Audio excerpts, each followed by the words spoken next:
Es momento de Dossier en Cine Continuado.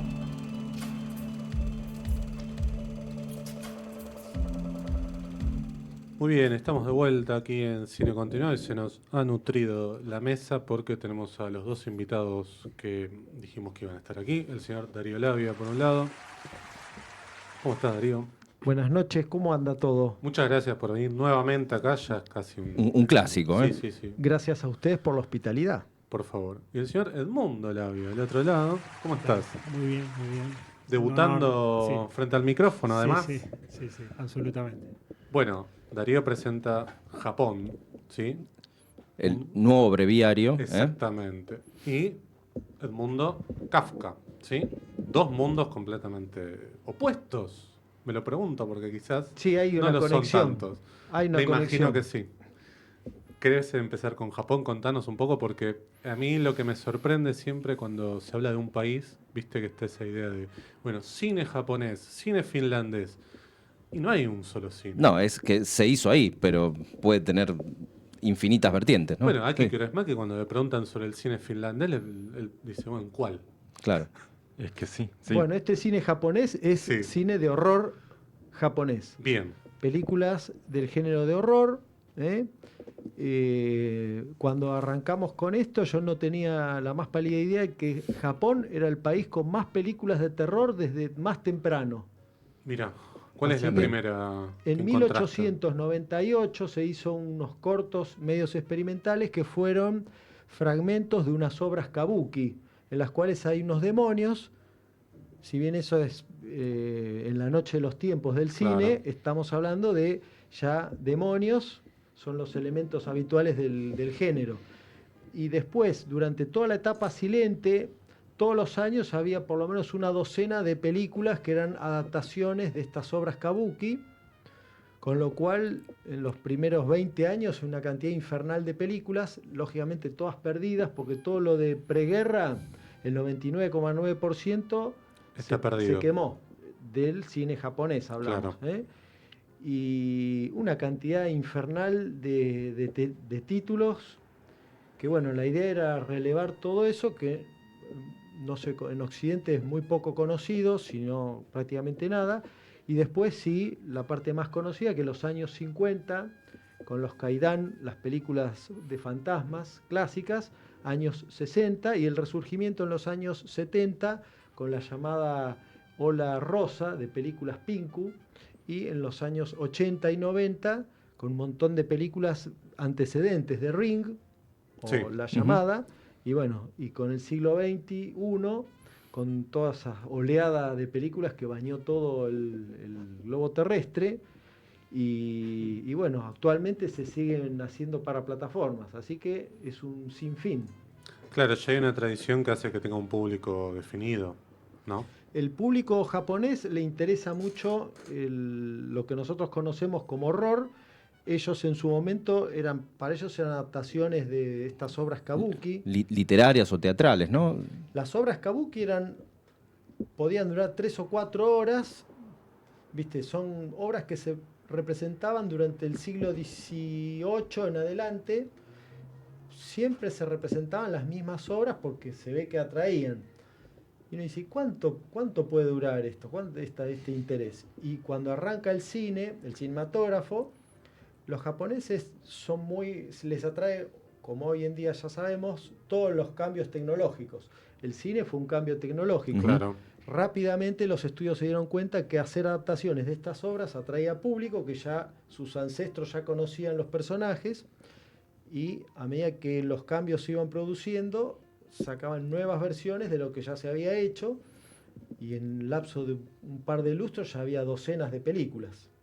Así que en ese librito hay por lo menos 1000 películas citadas. Antes de pasar a Kafka, te quiero preguntar cómo es el trabajo de documentación, sobre todo teniendo en cuenta lo que es 1898 en adelante, Sí. teniendo en cuenta este dato que En vos decías Japón, de la sí. pérdida de películas. En Japón, para la parte de Japón, hay muchas películas que están citadas en IMDb actualmente, que está escrito en lenguaje discernible, en inglés Sí, o en japonés transliterado, y después hay un montón de ausencias a partir de los años 50 para atrás, que hay una base de datos online de cine japonés que está en japonés. Ahí están todas las películas antiguas citadas, entonces el trabajo fue relevar todo eso antiguo, también teniendo como punto pivotal, los libros de Daniel Aguilar, en el cual desde principios de siglo fue publicando en España, y ahí él cita un montón de títulos y explica la naturaleza, la sinopsis de esas películas o de esas historias, pues básicamente eran un grupo de historias que constantemente se iban refilmando. Es algo que era una manera de consumir que tenía la gente, Sí. y se hacían solo para el público japonés. El cine japonés rompe esa cuna a partir de Rashomon, de Akira Claro, Kurosawa, claro. que es una película con elementos fantásticos, hay un fantasma. sí. Y después, bueno, ya era una época histórica complicada porque después de la guerra había una carestía, había un problema económico importante en Japón, y los estudios se dieron cuenta que si hacían esas películas que interesaban en Occidente, venían divisas. Claro. Claro. Los kaiju, ¿no? Exactamente, los kaiju son películas que no las incluimos en el breviario, por las considero de ciencia ficción. Ujú. Godzilla, Sí, sí, sí. Mothra, Eh, Thor. Mothra, sí. Mothra, todas esas películas que merecen un breviario aparte, yo las considero como ciencia ficción. Tiene elementos terroríficos, que es un monstruo gigante Sí. pisando ciudades. Godzilla, la primera de 1954, dirigida por Ishiro Honda, de Ujú. hecho es una película bastante oscura. Sí. Y después Toho, que era el estudio que Sí. muy poca bola le ha dado al cine terror, pero cuando vieron la beta de Godzilla, que también se exportó a Occidente, señores, acá hay que seguir haciendo películas de Claro. monstruos gigantes. Hasta el día de hoy Toho sigue haciendo películas de Y Godzilla. sigue Sí. defendiendo celosamente los derechos de la imagen Exactamente. del Nunca los dinosaurio. vendió, eso es importante. Exactamente. Los licenció quizás para algún estudio de Hollywood, pero hasta incluso coproduce, ¿no? Sí, sí. La última Godzilla es extraordinaria, esa Minus One. sí, sí. esa es sí, bárbara. sí, sí, porque tiene una tradición japonesa. Sí, sí. Para mí las estadounidenses no son interesantes. Pasamos a Kafka.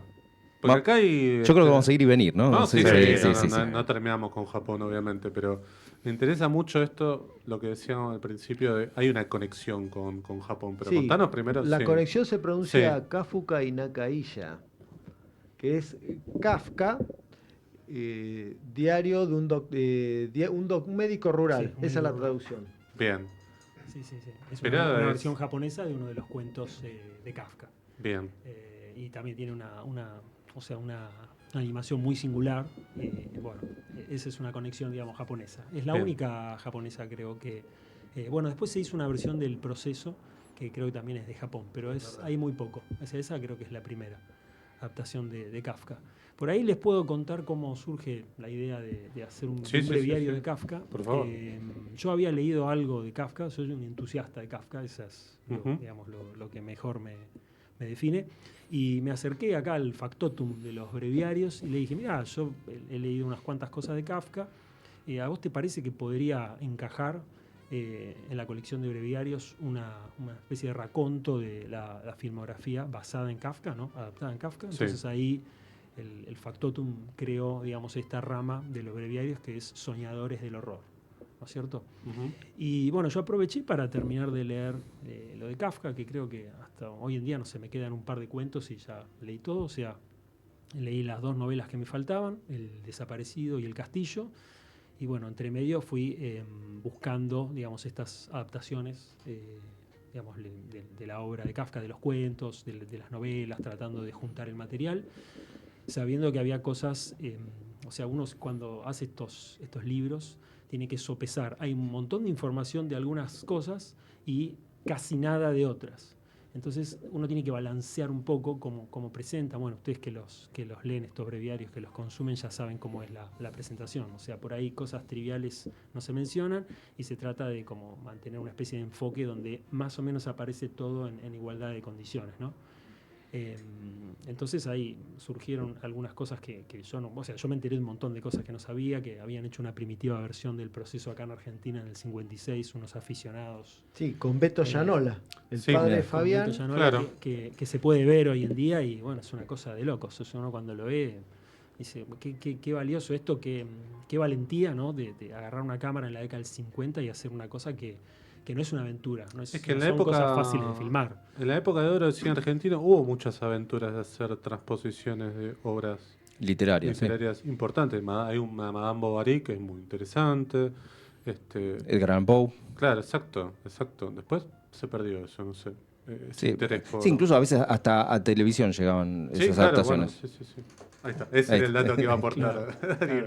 No, yo les iba a decir que Sí. esa fue una gran una grieta que se Sí. armó en los años 40, que es el cine argentino, decían unos, si va a ser conocido en el mundo, lo será por representar los temas argentinos. Claro. Y criticaban a los directores que hacían adaptaciones de Flaubert, de Claro. Dumas, ajenas, de Le Fanu, todas las cosas de la literatura, que esa es la otra escuela, que es adaptaciones de los clásicos de la literatura.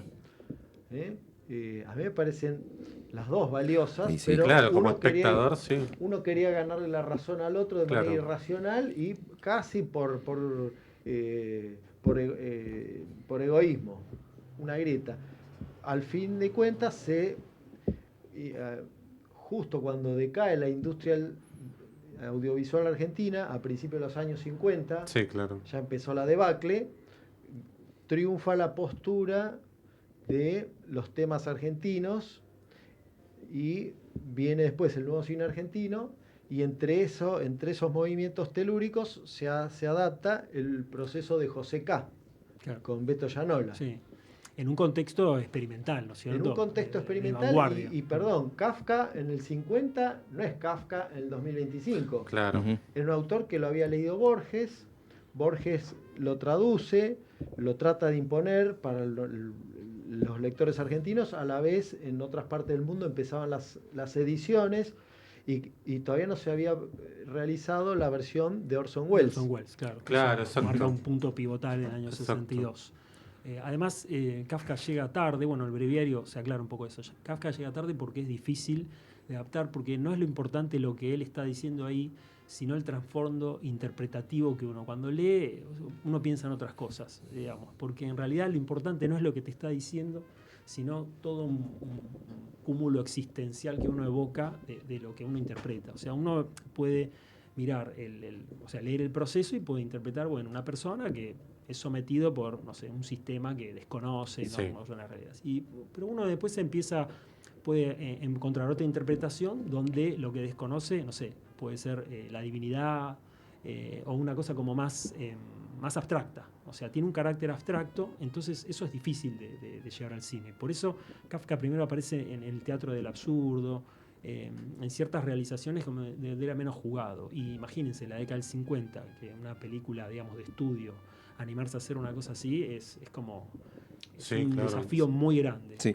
Quizás es la Metamorfosis la obra más visual de él o más fácil de llevar por tener un aspecto visual. Sí, en el si vos te la imaginás como la lees literalmente. Claro, exactamente. O sea, Gregor Samsa aparece después de una noche agitada transformado en un gorgojo. O sea, en las primeras líneas ya te tira todo el drama. Sí, pero un insecto que ni siquiera está bien definido. No, es cierto.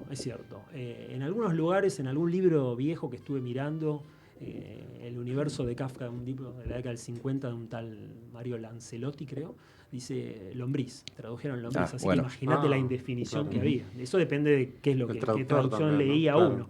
Entonces, eso sí, vos la interpretás literalmente, pero también hay otra interpretación, inclusive está bastante interesante. Hay unas versiones donde, la de la metamorfosis, donde no hay metamorfosis. Sencillamente es una persona que empieza a perder sus capacidades, como si fuera alguien que tuvo alguna o tiene una enfermedad degenerativa y ya en vez de no puede caminar bien, por ejemplo, se tiene que arrastrar y no hay metamorfosis. Es increíble. Hay actores que lo han hecho.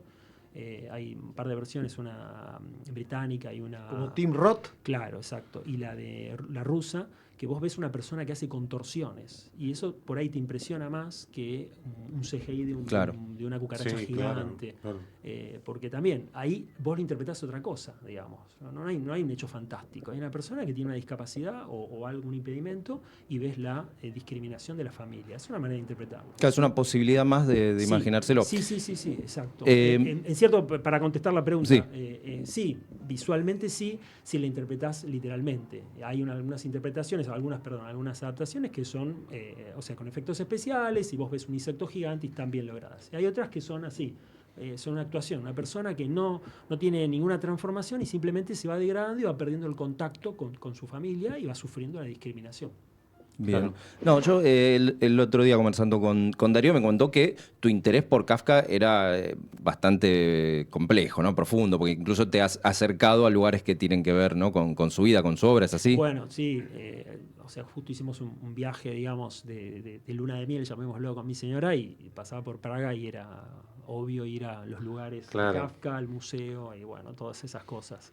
Y sí, como decía antes, soy un entusiasta, entonces me interesan bastante los aspectos de su obra y bueno, de su vida también, ¿no? Sí. Y ahora hace poco no estuviste donde rodó Orson Welles. Cerca. Sí, estuve cerca. Al final no pude visitar. Orson Welles hizo su película El Proceso en ¿En el Francia? Garé d'Orsay. Sí, una parte hizo la historia es bastante wellesiana, ¿no? Es Podríamos que ya estaba en decir. esa etapa, Wells, ¿no? En esa Sí. etapa más de Rodaje Ah, un complicado. coproducción. Un poco tenemos Para la ser culpa bueno. nosotros de que de esa de adaptación. Wells. Ah, ¿No? Porque en principio lo habían contactado para hacer Taras Bulba Claro, bueno. y como se Claro. estaba haciendo acá, ¿no? Sí, Algo sí, así. sí, exactamente. Vienen y les producen los productores que Salkin. parece que eran los Salkin, los productores hermanos Salkin, Salkin, que sí. aparentemente, según él, eran medio como impresentables, como que llegaron en taxi a buscarlo y después no tenían plata para volver en el taxi, una cosa así. Bueno, le dijeron, bueno, queremos hacer una adaptación de Taras Bulba, qué sé yo. Bueno, pasó el tiempo y después se dieron cuenta que, o sea, se enteraron, mejor dicho, que la estaban adaptando acá en Argentina. Bueno, listo. Con Sí. Jules Briner. Claro. Claro, Y exactamente. Tony Curtis. Sí. Claro. Entonces, bueno, listo. Le trajeron una lista. Bueno, estas son películas o sea, son obras que vos podés adaptar. Y él en principio creo que se había interesado por El Castillo, pero lo convencen de hacer El Proceso. Eso es un dato. Y bueno, claro, ahí está la conexión, ¿no es cierto? O sea, se cayó el proyecto por una versión que estaban filmando acá en Argentina y bueno, él agarra esa otra versión y bueno, termina siendo esa gran, para mí, gran obra del 62. Y de para ese Welles proceso. también, dice que es su mejor película. Y Wells dijo que fue su mejor película. Sí. Eso, bueno, al menos eso dijo él en la década del 70, creo, o en el 80. Sí, que tuvo críticas bastante divididas, ¿no? Algunos. Y es una película difícil, ya te digo, si vos vas a esperar ir al cine y que te entretenga la película, tal vez no es una película entretenida. No. Y es una película por ahí, si vos no leíste la novela o no estás como medio inmerso en todo digamos, en toda la literatura de Kafka o el mundo de Kafka, te va a resultar, bueno, sí, una cosa rara. Y es una cosa realmente rara porque él filmó en varios lugares, filmó en lugares clásicos como puede ser una catedral, después filmó en lugares con una arquitectura medio tras la cortina de hierro en Yugoslavia, unos sets enormes, así medio una arquitectura industrial, o sea, y bueno, la mezcla de eso le sienta muy bien con el mundo de Kafka, que es una cosa totalmente dislocada, que vos abrís una puerta, te metés en un lugar y no tiene absolutamente nada que ver con el lugar desde el cual vos venías. Entonces, que creo que era la única manera de hacer una transposición del proceso. Digo, en Hollywood no hubiera podido hacer eso. Hubiera sido otra cosa completamente distinta. Bueno, claro. Hollywood hubiese pensado en algo más comercial. Sí. O sea, Por un interés romántico. Y Totalmente. hubiese metido un interés romántico. Y todo en claro. backlots, Sí, probablemente. todo mucho Sí. más uniforme Sí. y no como estamos. Claro. Esto es una cosa, para mí es genial, pero bueno, por ahí mi cosa está medio sesgada, pero bueno, hay que verla, ¿no? Hay que verla. Para mí está muy lograda y tiene aspectos también que están logrados también por el lugar donde filmó. Él consiguió el Garé d'Orsay, que era una estación de tren abandonada, y eso le dio unos decorados monstruosos que no hubiesen podido construirse en ningún cine.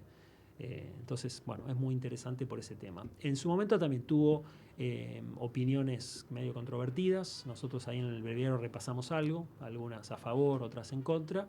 Pero bueno, al final es como todo, ¿viste? Tiene que uno verla con sus ojos y ver qué le pasa cuando la ve, cómo le cierra, ¿no?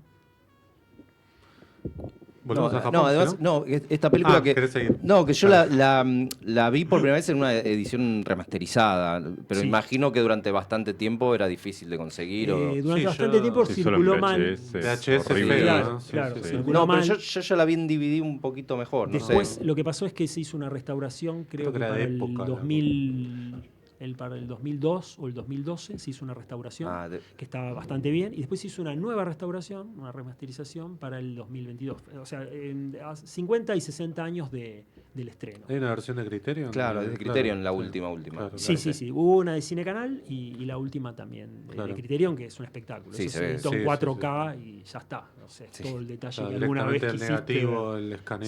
Sí, claro. sí. Porque además Hermoso. encontraron una copia que está en muy buenas condiciones. Buscando otra cosa, encontraron eso en algún lugar y eso es la explicación de esta Aparte me nueva imagino que los checos que tienen una tradición de preservar mucho, una copia del proceso. Seguramente deberían se tener. guardaron. Sí, esta es una coproducción también. Es Sí, una sí, coproducción europea. No sé dónde quedaron las cosas originales, ¿viste? Antes era medio complicado. Y hay que acotar que en Checoslovaquia Kafka estaba prohibido. Claro. Sí. Kafka Claro, estuvo, claro, sí, claro, exactamente. Porque había una connotación natural de asociar digamos, todo el absurdo con el régimen comunista, ¿no es cierto? La Exactamente. peor parte de la burocracia comunista, que era terrible aparentemente. O sea, uno lee el proceso y es imposible sí, no relacionarlo. asociarlo. Claro, Exactamente. exacto. Sí. Por eso Kafka en Rusia tarda. Claro.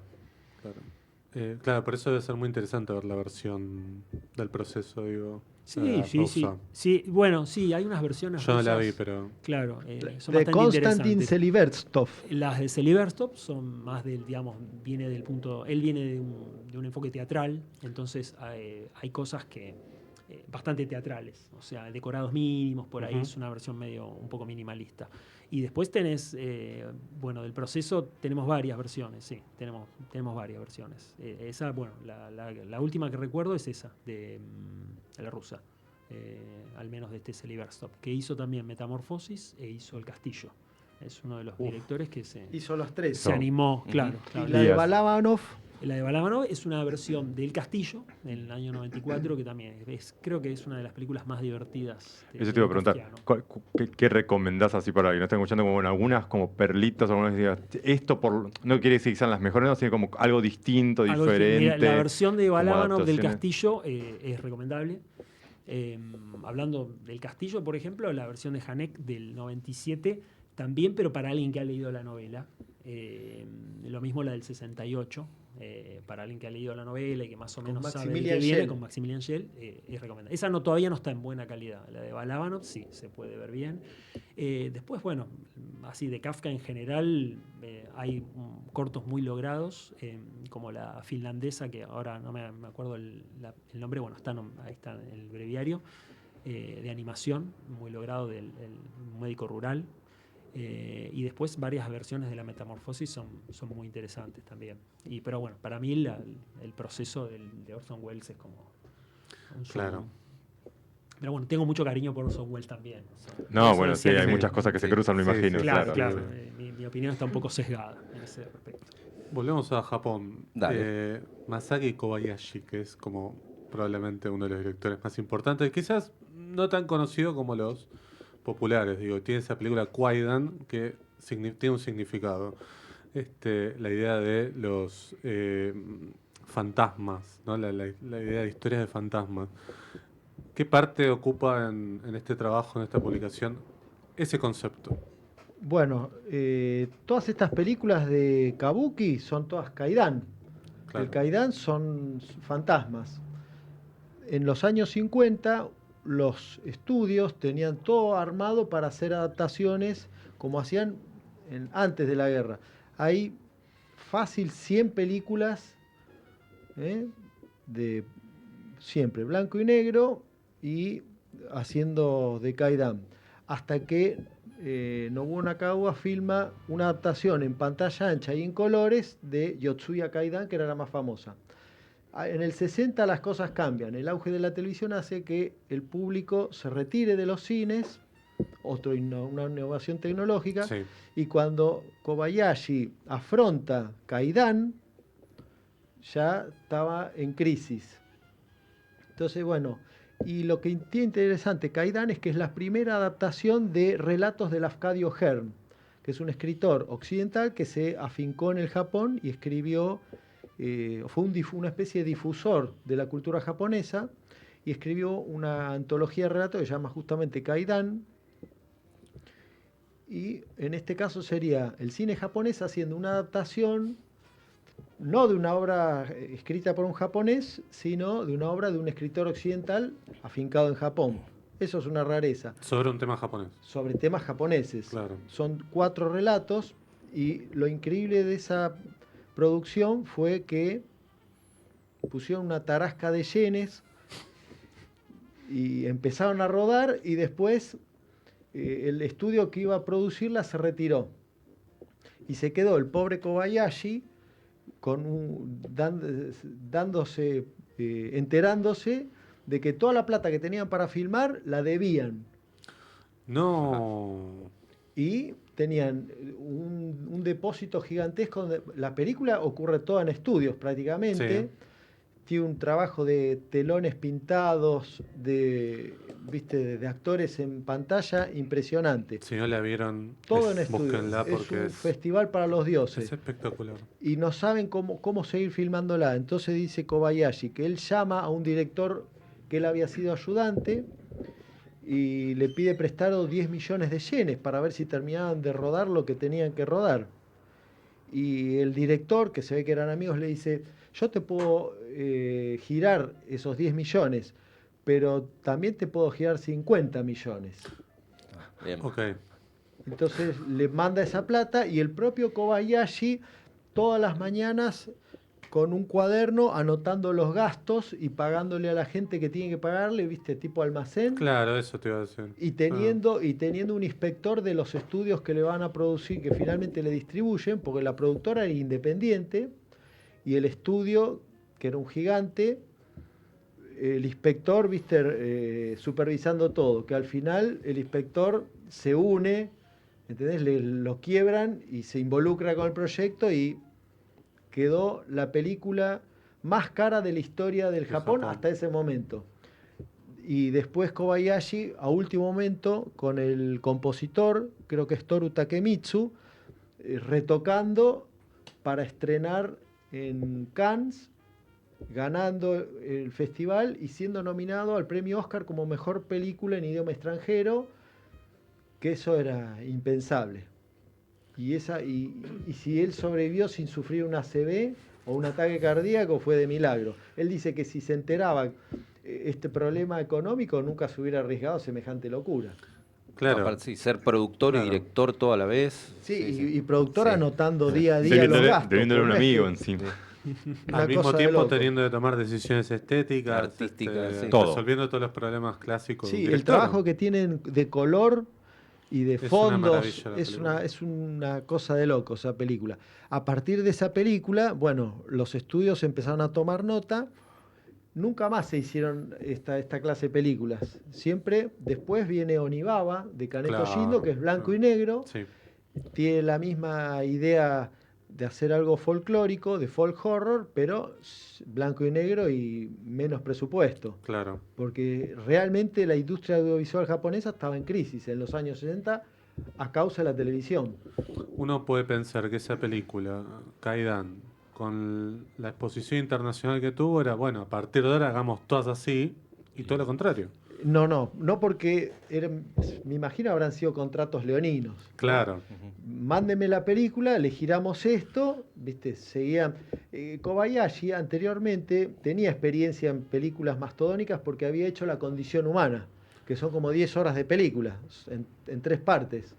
Claro, esto es como un corto, Kaidan, pues dura 3 horas. 3 pero- horas, sí. Claro. Pero es solo una sola película. Y Sí, son claro. 4 historias, Sí. son maravillosas. Y sí, después muchos realizadores se vuelcan a la televisión. Siguiendo el cine, la evolución del cine de horror, ves la crisis del cine. La Claro. crisis por un montón de factores. Siempre guiados por los consumos que tiene el público. Al público le interesa ver degüellos en pantalla. En los años 70, todas las películas con gore. Una cosa de loco. Pero, ¿por qué?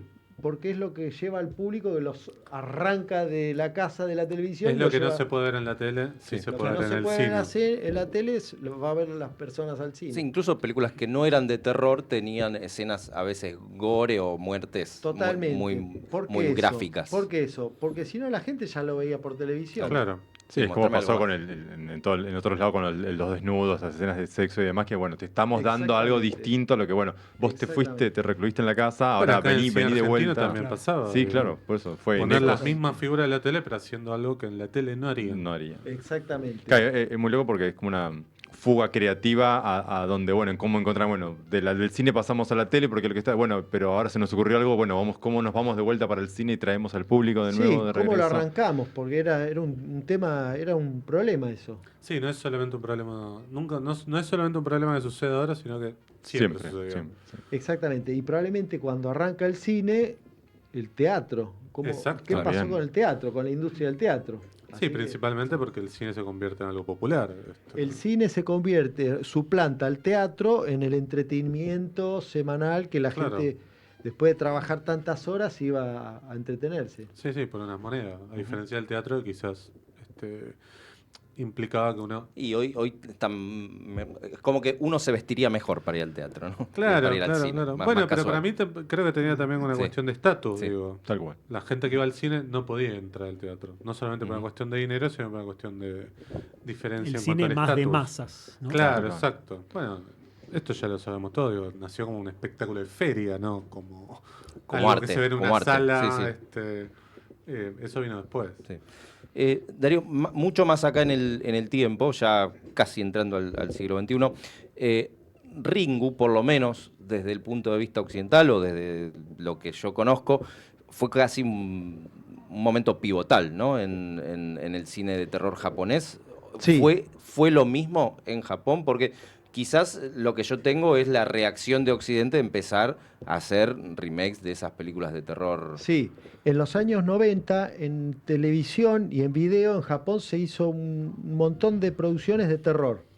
En cine sí, pero no tantas. Hay un tema que es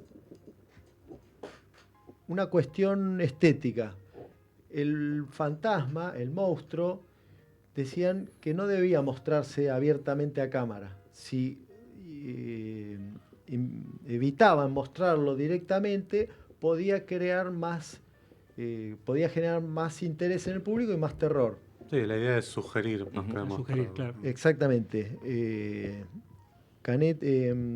Hideo Nakata ya tenía unas cuantas películas hechas, era un director más que estaba ahí bregando, y hizo una película que es Hoyurei, que no siguió ese parámetro. Mostró el fantasma, una del 96. Está bien. Y después cuando arrancan con Ring, que ya se había adaptado para televisión, porque era una novela muy famosa, seguimos con el mismo parámetro. Adaptan novelas porque la gente ya las leía, eran bestseller en Japón. Bueno, si hacemos una adaptación, la gente que la leyó la va a ir Claro. la va a ir a ver. Hacen Ring, que ya se había adaptado, pero para televisión. Y ahí sí siguen el mandato de uno de los guionistas, que decía, bueno, no muestres abiertamente el rostro. Nunca se ve la cara. Claro. Sí. Siempre se ve con los pelos tapados y si muestran que se vea un fragmento del rostro, que se ve parte del ojo, Y eso es súper inquietante. y ¿no? es Sí, inquietante, sí. y si se muestra el cuerpo entero, que se vea en posiciones dislocadas, Claro, que la forma del cuerpo tenga algo contra natura. exacto. Entonces, cuando ella sale del televisor, es como que se mueve de manera no natural, y ahí tenés la receta que después siguieron cientos de películas que cuando se convierte en éxito mundial Ring, te das cuenta porque se encarga una adaptación televisiva en formato de serie, se hace una secuela y Ring, en el momento que se estrena Ring, se estrena al mismo tiempo con Rasen, que fue una secuela que corren en el mismo tiempo, Paralelas, secuelas simultáneas. posteriores. Son Al mismo dos tiempo. historias Sí. Simultáneas. exactamente. Rasen, que no fue exitosa, y Ring, que abrió, o sea, Sí, sí, sí, fue sí. la ola de en Inglaterra había una editora de DVDs que bautizó comercialmente, le puso el rótulo de She-Horror. Claro. Y ahí, en el lapso del 98, 99 y 2000 hasta el 2001, docenas de películas de terror japonesas en festivales, Sí, en sí, cines sí. comerciales, hasta el 2001. En el 2001, Kiyoshi Kurosawa Claro. estrena Cairo, Cairo. Oh. Claro. Pulse. Acá. Pulse, Qué que es una peliculón. película, a mi juicio, superior Para a mí Ring, también. y no tuvo éxito. Tiene la Sí. escena más aterradora. Para mí tiene una de de- las escenas más increíbles. Sí, sí. Sí, sí. A mí me gusta mucho más Kiyoshi- Cairo que Kiyoshi Ring. ¿Cuál es esa Kurosawa, escena? que es el director. Es un tropiez. ¿La conocés vos? Sí, sí, nosotros Es- la vimos. la vimos No, en cine, claro, sí. por eso. Sí, Esa sí, escena Pulse también la vi en un Bafisi, de cuando como, por tropieza Dios. y se acomoda. Por Dios. Kiyoshi bueno. Kurosawa No se puede era una creer. especie de profesor de cine en los fines de los años 90. Él tenía sus discípulos y hacía películas para video y para cine, también al mismo nivel que Hideo Nakata. Estaban, viste, batallándola. Él filma Cairo y la película fracasa. Y ahí los estudios dicen, bueno, ya está, se terminó, pasemos Sí. a otra cosa. Y ahí hay un hiato. Se terminó el She-Horror. Después de 3 años, pero ¿qué pasa? Una ola expansiva, una réplica, como ya en la jerga de los terremotos. Sí. En Estados Unidos, creo que 80 millones de dólares, se produce con Naomi Watts, Esa es Uh, la de la Gore llama- Verbinski, sí. es la llamada. The Ring. Sí. Y esa película, con un disparate de inversión publicitaria, se ve en todo el mundo y es éxito en Japón. Claro. Y a través del 2003 de The Ring, del éxito de The Ring, se reactiva toda esta maquinaria, hacer películas de horror de Japón para el público japonés y para exportar. Y hasta el día de hoy sigue viste, dando Sí. vueltas eso. Sí, es curioso porque incluso las secuelas de Ring, la norteamericana, no se corresponden con las secuelas de Ring, No, la japonesa. no. Son como dos sagas distintas, ¿no? Que se abren. Exactamente. Y hoy en día, y después, Hideo Nakata es contratado para dirigir secuelas. Y de hecho, cuando en 2019 con Juan Moyano fuimos a la Semana de Terror y Fantástico de San Sebastián y estuvo Hideo Nakata de invitado y estaba presentando una película del 2019, que es una secuela del universo de Ring. Dicen que él dijo textualmente, he tenido que rodar por 10ª vez al fantasma Samara saliendo de la saliendo, y uno dice, ¿de qué otra manera distinta Claro. se puede hacer? Claro, saliendo del Del aparato pozo, sí. televisivo.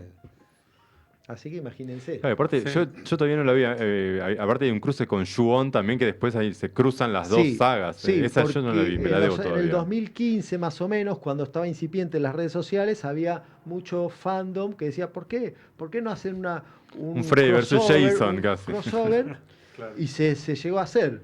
Sí, Ju-On. Ju-On surge por Takashi Shimizu, que es Sí. discípulo de Kiyoshi Kurosawa, que él filmó 6 veces las mismas películas. Claro, porque él hizo las adaptaciones. Él hizo Ju-On y Ju-On 2 para video en Japón. Y en Después Estados Unidos, Ju-On de Grudge y Ju-On 2 de Grudge para el cine japonés, y después en Estados Unidos otra vez lo mismo. Una cosa de loco. Un montón, uno sí, dice. un montón. ¿Es el mismo director de Midnight Mid Train o algo así? Creo que es el mismo. Ese es otro. Ese es otro. Ese es el Gran dire- película igual. Ese es Sí, yo la otro. amo. Ese director que hizo Versus, Sí, sí, sí. Ujú. es un director otro, volcado a la acción y los zombies o las cosas terroríficas. Sí. Y a mi juicio, El tren de la carne de medianoche, si no está ahí con Hellraiser como una de las mejores adaptaciones de Sí, Clive muy buena. Barker a la pantalla, Es muy buena. por ahí anda. Sí, Y sí. el tipo es como que sale del círculo japonés y ya es para mí, ¿no? Es un director de Hollywood con proyectos y que tenga, viste, que tenga la suficiente cintura como para pagarle. Porque ya él no es que ahora puede volver a filmar Japón. Me parece que ya está en ligas mayores, Sí, por lo menos está afianzado en Occidente. en Occidente. Claro. Es un director, ya se perdió para el horror japonés, pero sí está mencionado. Porque el tren esa es coproducción con Japón también. Hay una versión de Cairo también que coescribió Wes Craven que es imposible. Sí, no. Sí, es una versión norteamericana. Sí, es muy Sí. malo. Sí, o sea, el auge del She-Horror, aparte de dar mucho trabajo a los directores japoneses, creó un nuevo gabinete estanco de explotación que son las adaptaciones, no solo del horror japonés, sino del horror oriental. Claro. Porque así como en los años 40 las películas de Libertad Lemarque Sí. eran mascarón de proa del cine argentino en Latinoamérica, Claro. detrás de Ring de Hideo Nakata viene el cine de Corea del Sur, Sí, All Boy, Sí. ¿no? Por ejemplo. Old Boy y las de Park Chan-wook, y el cine de Tailandia, Los hermanos como Pang. Shooter, y el cine de Hong Shooter, Kong con sí. los hermanos Pang y en coproducción con DI Tailandia. también. Claro. Exactamente, DI, claro. Yanji o The Eye, El Ojo, y Shooter, que es una película tailandesa que después se hace una versión de Hollywood que es dirigida por un japonés. Así, mirá la mezcolanza. Sí, sí. Aparte, hasta Walter Salles Sí. lo metes en el medio también ahí Claro, con Dark porque Water, hizo con Dark Jennifer Water, Connelly. Es ¿verdad? como, Dark Water la Sí. hace. Walter que Dark Salles, Water claro. es de Hideo Brasilero, Nakata. claro.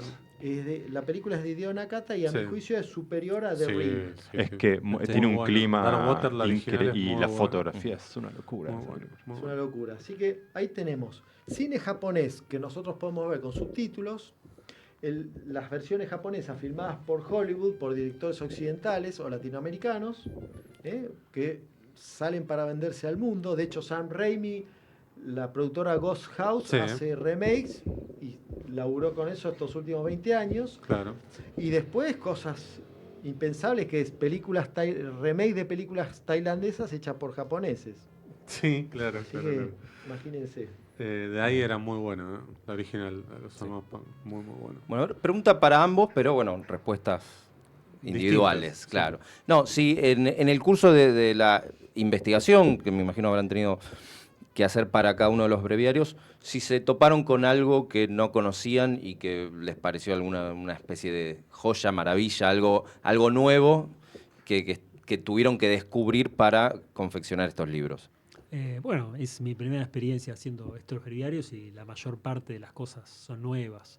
También es nuevo la manera de trabajar, ¿no? O sea, porque uno lee un montón de cosas y al final lo que queda ahí es una fracción, entonces tiene que hacer una selección y darle un tono. O sea, descubrí un montón de cosas, sí, obviamente que no sabía de Kafka y de la historia. De la historia también de cómo llega él, a todas las diferentes cinematografías, ¿no? Que tiene que ver también con un montón de lecturas que hacen de él, bueno, como lo decíamos antes, ¿no? Lo del régimen comunista. Bueno, eso está prohibido porque es un libro que hay que quemarlo. Los nazis lo quemaban, los comunistas también lo quemaban y lo prohibían. Y después alguno que hiciera una adaptación de eso, era como comprarte un pasaje para exiliarte, ¿no? Más o menos una cosa por el Claro. estilo. Me llamó la atención también, hay una cosa mencionada al final de la obra que no es una adaptación de Kafka, pero es algo muy kafkiano. Uno ve, es un corto checoslovaco también del año, ahora me acuerdo el año, creo que es del 63 también, 62, 63, que no tiene nada que ver con Kafka, pero el personaje, digamos, un personaje aparece en una ciudad, digamos, innombrada, buscando a otra persona que se llama Joseph Kilian, JK, o sea, K, para ver si la K ahí, ver si esto no. Y después los directores diciendo que esto no tiene nada que ver con Kafka, nosotros apenas conocemos a Kafka, son checos y no sabían nada de Kafka. Claro. O sea, y cuando ves eso, una crítica al culto de la personalidad de Stalin de esa época, ¿no? Del año 60 y pico, en Checoslovaquia.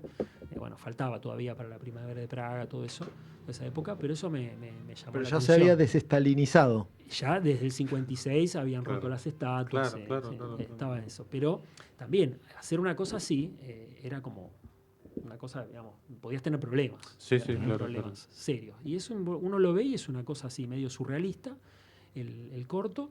Pero uno entiende ahí que hay una crítica a un sistema, ¿no es cierto? Uno de los directores después creo que se exilió o terminó su carrera en otro país europeo, un poco más amable. De esas cosas me sorprendí, digamos, o sea, como obviamente no las conocía, tuve que rastrear eso. Y otro episodio, hay un episodio medio como curioso también, que hay un film muy viejo, digamos, medio documental, de una especie de competencia aérea en el año 1909. La aviación es un fenómeno también curioso, ¿no es cierto? Hace poco tiempo que el hombre aprendió a volar con una máquina más pesada que el aire, ¿no? Y hay un film, creo que es italiano, que es una primera competencia de aviones, ¿no? Que está En Brescia. Claro, que está en Brescia, que está Blériot, que había cruzado el canal hace poquito, bueno, una estrella del firmamento, ¿no? Y justo a esa fueron Kafka y Brod, y bueno, tomaron una nota periodística y sin saber que en ese mismo momento, quizás el mismo día, estaban filmando. O sea, quizás en el público ahí pudo haber salido, en ese primitivo corto de 1909, nuestro amigo y su amigo también, el albacea después, Max Brod. Así que eso es curioso también, me enteré haciendo el breviario. Bien, buen dato. Sí. Y bueno, en mi caso es particular, es el breviario que más tiempo me tomó. Fueron como 8 o 9 meses. ¿Por el volumen de películas? Claro, yo relevé todas las películas que en IMDb estaban vinculadas con horror, cargando los datos de todas y después sacando. Y después relevé todas estas películas que no están en Occidente, no se conocen y están perdidas, son previas, cargando también los datos y de todo lo que se podía encontrar. Y me sirvió para darme cuenta que la crisis del cine argentino y la de Hollywood y la de la premura por las productoras actualmente por hacer cosas para las plataformas no es algo de estos tiempos. No, conceptualmente no es nuevo. Exactamente. Cambian las formas quizás, pero Claro.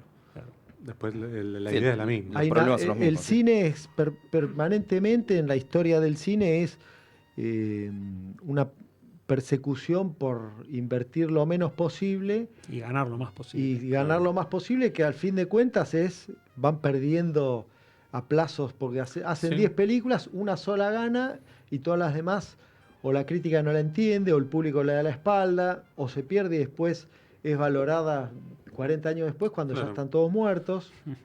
No quiero ser solemne, pero es medio como el arte también. Digo. Pasa que en otros lenguajes quizás es peor, porque una pintura tiene un valor 200 años después. En el mejor de los casos del cine, no sé, el director por ahí está vivo 20 años después y dice, bueno, qué sé yo, por lo menos en vida.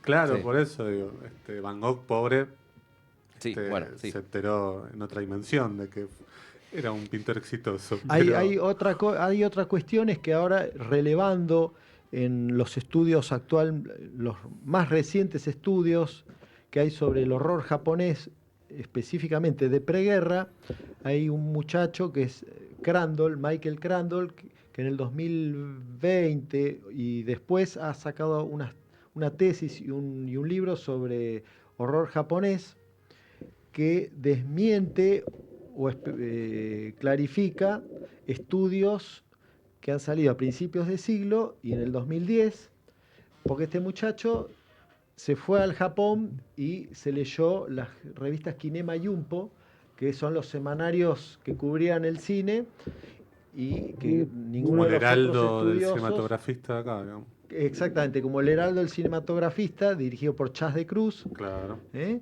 Entonces, esa visión es como la de Daniel Aguilar, que hace 40 años que está radicado en Japón, además de conocer el idioma y de conocer y de vincularse íntimamente con la cultura, tiene mucho más propiedad para fundamentar y argumentar que cualquiera de nosotros que estamos solo en Occidente y vemos las películas y hasta ahí llegamos. Claro. No, es la verdad ambos trabajos, digo, muestran una documentación espectacular y un material que a mí me gusta decir mucho que no se encuentra en internet. No, tal cual. Sí. Aprendiste algo de japonés, supongo, ¿no?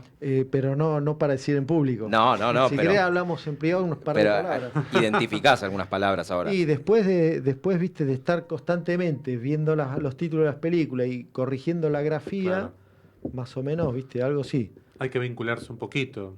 Digo, no hablarlo, pero sí por lo menos, bueno. Sí, para estar un poco más familiarizados, sí, eso sí.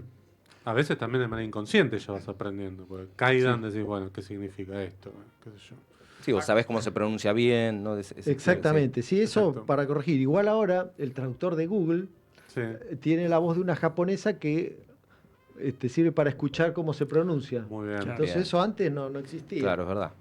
Así que Está mucho más fino el traductor de Google que hace, no sé, sí, que 10 hace años. 5 que hace Sí, 5. eso va Claro, avanzando. claro, Sí, claro, sí, eso claro, avanza claro. mucho. Claro, Sí, sí. eso está bueno, digamos, para aprovechar. Así que, y bueno, y la artista Gabriela Rodas, que es la que hace nuestras portadas, Las portadas son que espectaculares. ya hizo ¿no? 15 Sí, portadas, sí, son ¿eh? maravillosas. Se ha inspirado en la película Onibaba de Caneto Shindo, que ya la mencionamos Claro. antes, que yo la vi en la sala Lugones del San Martín hace como más de 20 años. Uy, qué linda verla En una en semana que pantalla hicieron grande. en un mes que hicieron de cine japonés, creo que patrocinado por el consulado, la embajada japonesa, y ahí fue que la vi. Bueno, esa película tenía que estar en portada. Sí, sí, sí. Es Y una la- película que te marca cuando la ves, creo, Esa por película primera es vez. una sí. maravilla. Este, Y la de Kafka le dije, bueno, hacé lo que te viene, y sacó venga ese Kafka en descompuesto mente. y maravilloso. convirtiéndose en un coleóptero. Es hermosa, las dos tapas son espectaculares. Y sabe que le espera hasta el número 40 de hacer tapas, ¿no? Sí. Sí, hay unas cuantas. Yo leí el breviario de Japón, ¿no? Para hacer una revisión y les puedo asegurar, o sea, que es demencial. El laburo que hay ahí es realmente una cosa de locos. Claro, pues si ustedes ven la Solo de contratapa. leerlo me agité, imagínate. Claro, porque si ven la contratapa tiene un montón de asteriscos y todo eso son próximamente. Sí, Este, ahí tenemos trabajo para 10 años. Un montón, la verdad que ya con los títulos te dan ganas de... Bueno, yo decía Giger, acá está Giger, por lo menos prometido. Pero, no, les quiero preguntar dónde conseguimos, quienes nos Claro. están escuchando, dónde se consiguen En las estos mejores breviarios. comiquerías y librerías especializadas, Club del Cómic, Bien, Entelequia, Robot Negro, Electra, Extraño Mundo, Fans Choice y Mar del Plata, en Rayos y Centellas, Ah, librerías. Esos son, es tu zona. Claudio, Sí. amigo desde Claudio es 15 un años, desde que maestro, yo tenía 15 años. Factor Cómic, Tupinamba, y en Rosario, en Milenario Comics y Puro Cómic. Y en Madrid, en la Mansión del Terror. Espectacular. Espectacular. Increíble. Sí, sí, ¿Eh? sí, tenemos algún oyente en España, Así que sí, sí, sí. lo consiguen, y si no lo piden, si están en el interior o lejos, lo piden a Che Distribución, Fábrica de Historietas, se lo manda a todo el país. Y si no te contacta Si por no, Instagram a Cinefanía. Buscan las redes sociales, busca Cinefanía y yo lo oriento. Perfecto. ¿Eh? A todo color, ya que hablamos de color, las dos publicaciones. Darío, El Mundo, muchísimas gracias, la verdad, un lujo haberlos tenido acá y haber conversado sobre estos temas tan apasionantes y probablemente vuelvan a estar invitados aquí. Gracias a ustedes por la hospitalidad. Muchas favor, gracias, muchas muchas gracias gracias. también, ¿eh? Vamos a una tanda y seguimos con lo que nos queda de cine continuado.